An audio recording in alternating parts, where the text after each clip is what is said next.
Video número 1 del curso de robótica nivel intermedio.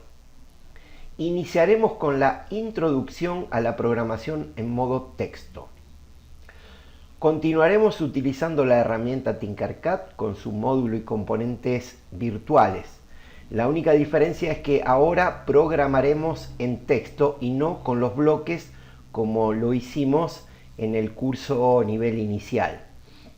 Las personas que no tengan mucha experiencia o no estén familiarizadas con el mundo Arduino, les recomiendo que antes de asistir a este curso, que asistan el de nivel inicial, porque los conceptos básicos, los conceptos de componentes y los conceptos de la herramienta no los voy a repetir en este curso. Por lo tanto, solicito que visualicen primero aquel curso. La IDE, o sea, la interfase de programación que ofrece Arduino, y la herramienta Tinkercad utilizan el lenguaje C++. Pero Arduino puede ser programado en otros lenguajes. Hay otras herramientas que ofrecen otros lenguajes. En nuestro caso vamos a utilizar el C++. No es un C++ puro, es una versión mejorada y adaptada a los microcontroladores de la familia AVR de Atmel. Es un lenguaje del tipo case sensitive, o sea, diferencia una letra mayúscula de una letra minúscula. Aquí vemos un ejemplo. Si nosotros escribimos serial.print con la S de serial en minúscula, el compilador nos va a marcar un error, porque lo correcto es escribir serial con mayúscula. ¿Y qué es el compilador? Es un traductor, es el que traduce el lenguaje de alto nivel con el que estamos programando a un lenguaje de bajo nivel, que es el código máquina que entiende el microcontrolador de Arduino. La estructura de programa, la estructura básica para Arduino es extremadamente simple. Básicamente se divide en dos bloques principales, que se los denomina funciones. Estos son el setup, que es donde se realizan las configuraciones iniciales, o sea, donde se determina la velocidad de comunicación, de qué forma va a trabajar cada puerto, etc. Esto se ejecuta únicamente al iniciar el sistema, después no se ejecuta más, únicamente cuando lo alimentamos. Esto es la parte del block que utilizábamos en el curso inicial, aquel block que decía al iniciar. Este es el setup. Y la otra función importante es la loop, que es la responsable por la ejecución de las tareas que tiene encargada el programa. Es un bucle que se repite constantemente, y este es el similar al block que decía repetir. En la estructura del programa, lo primero que se deben declarar son las variables cuando escribimos el programa. Luego se monta, se declara la función setup y luego a continuación la función loop. Esta es una estructura recomendada, o la estructura básica para que el compilador entienda lo que está traduciendo. Las funciones dentro son las que contienen comandos, o sea, los procesos que van a hacer funcionar el programa. En la declaración de una función se debe indicar el tipo, el nombre y los parámetros, si es que esta función requiere de parámetros. Aquí vemos cómo se declara. Primero se coloca el tipo de función, a seguir el nombre y entre paréntesis los parámetros. Se abre una llave, se colocan los comandos, los procedimientos del programa, y para finalizar, para indicar que termina ahí esa función, se cierra la llave. El tipo de función puede ser con retorno de valor o sin retorno de valor. Así son los tipos, ese tipo que se indica inicialmente en la función. En las funciones con retorno debe indicarse el tipo con el valor que va a retornar, o sea, si es un entero, un byte, un carácter, etc. Y en las funciones sin retorno debe indicarse el tipo con la palabra void. Esta palabra está reservada para las funciones sin retorno.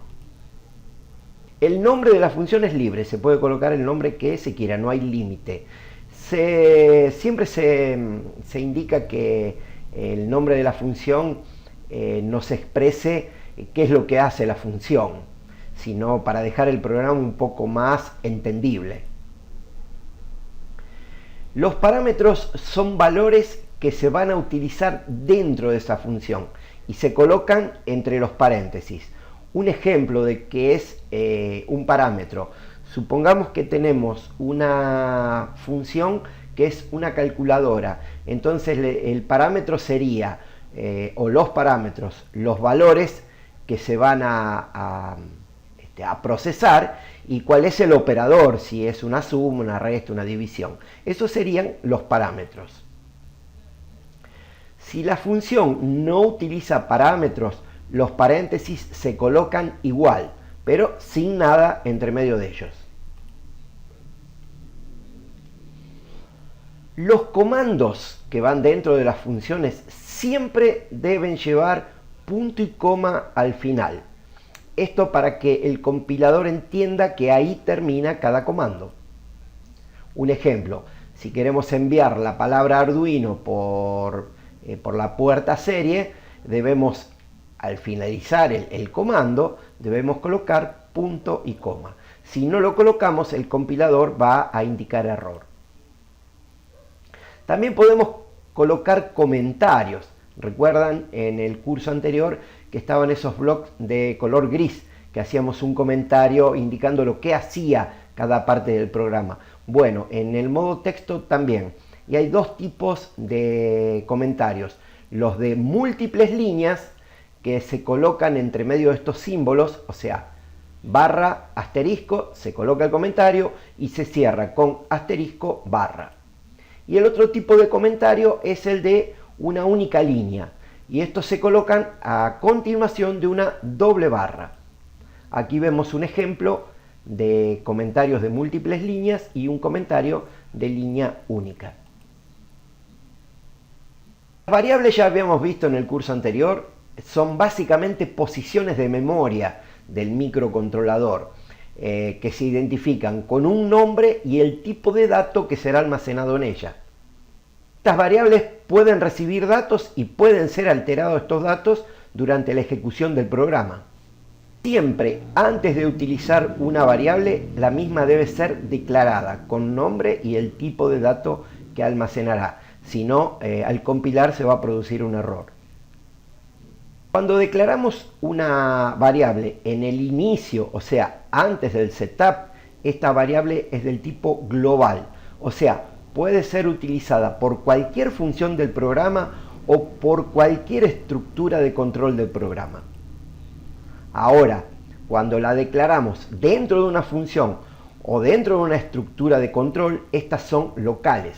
Solo pueden ser utilizadas por esa función o esa estructura donde fue declarada.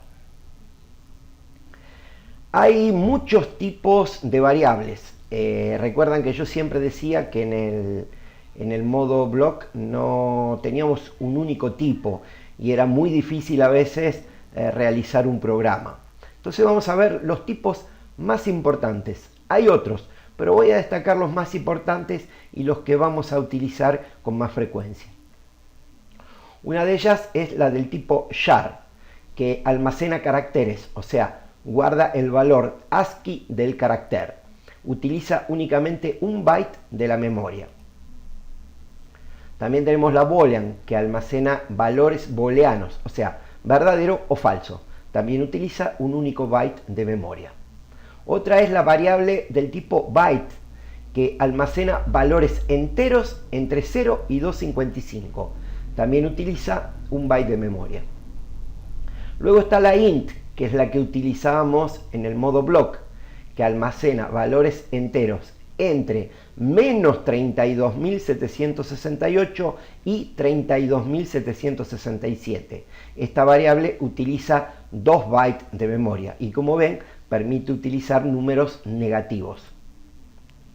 También está la unsigned int, que no maneja valores negativos, únicamente positivos, y almacena valores enteros entre 0 y 65.535. También ocupa 2 bytes de memoria.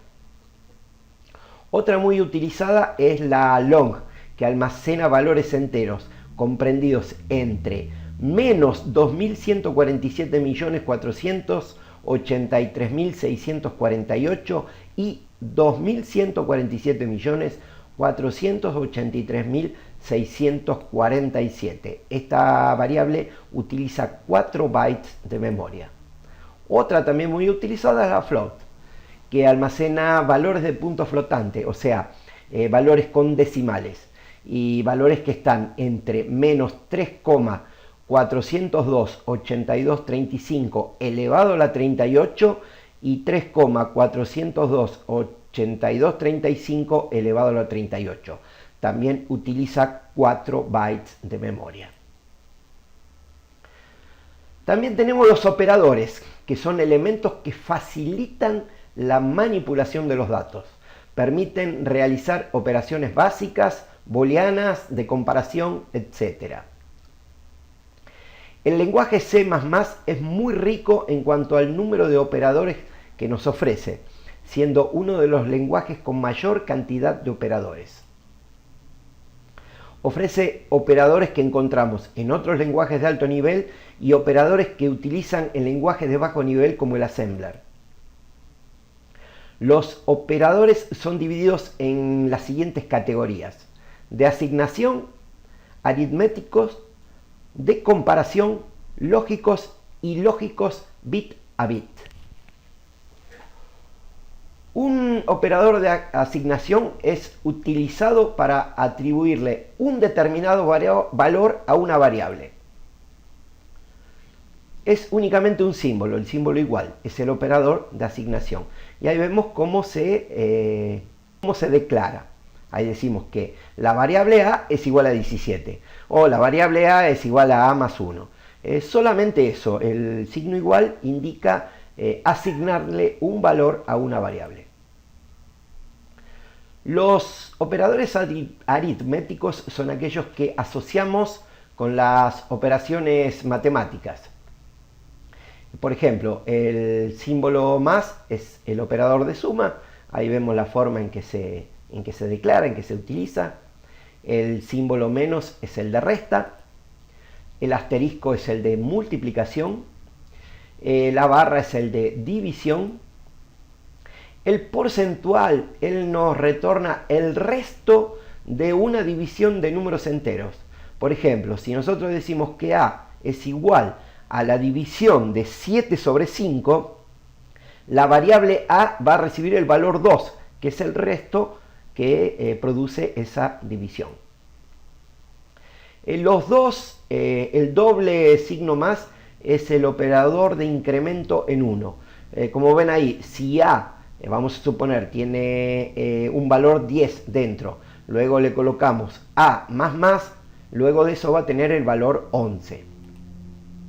Y los dos signos negativos es el operador de decremento en 1. Mismo caso, si A tenía valor 10, luego decimos A menos menos, al terminar ese comando A va a tener el valor 9.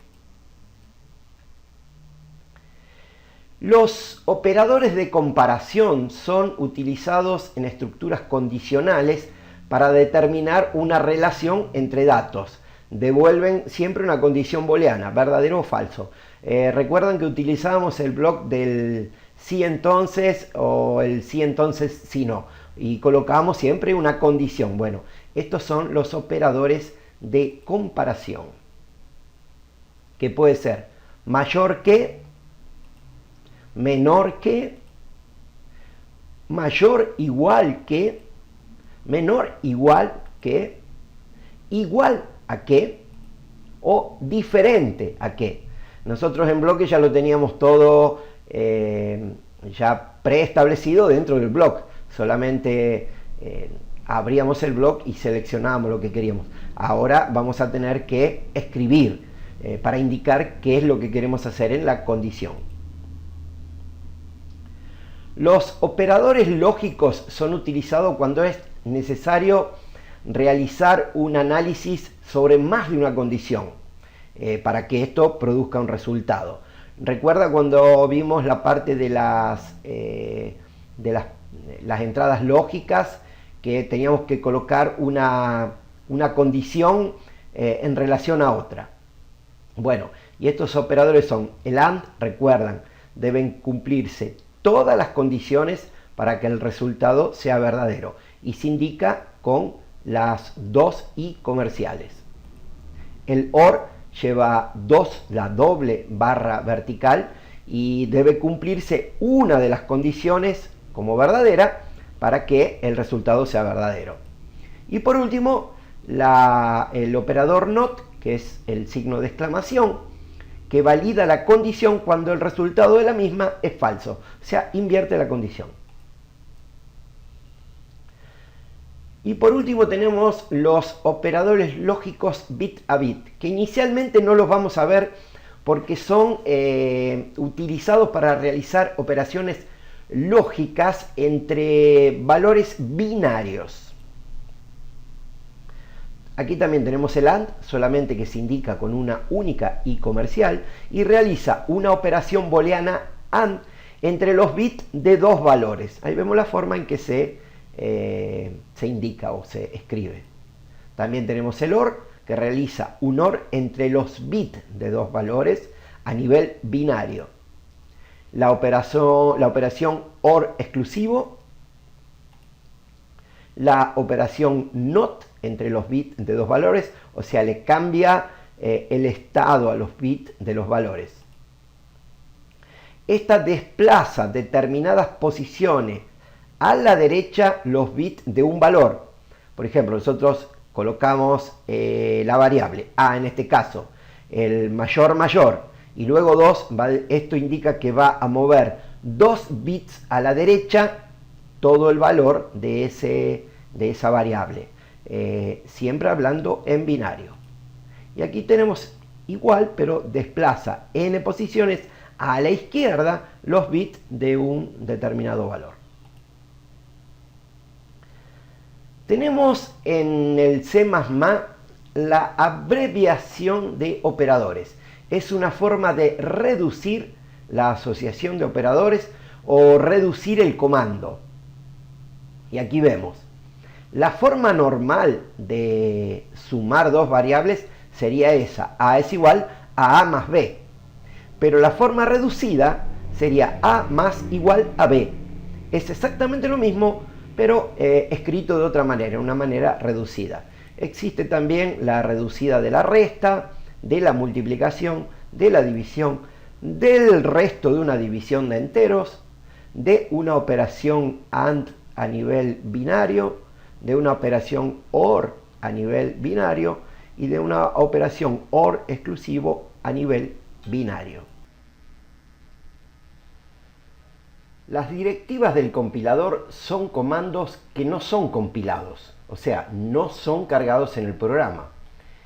Estos auxilian al programador en la elaboración del sketch del programa.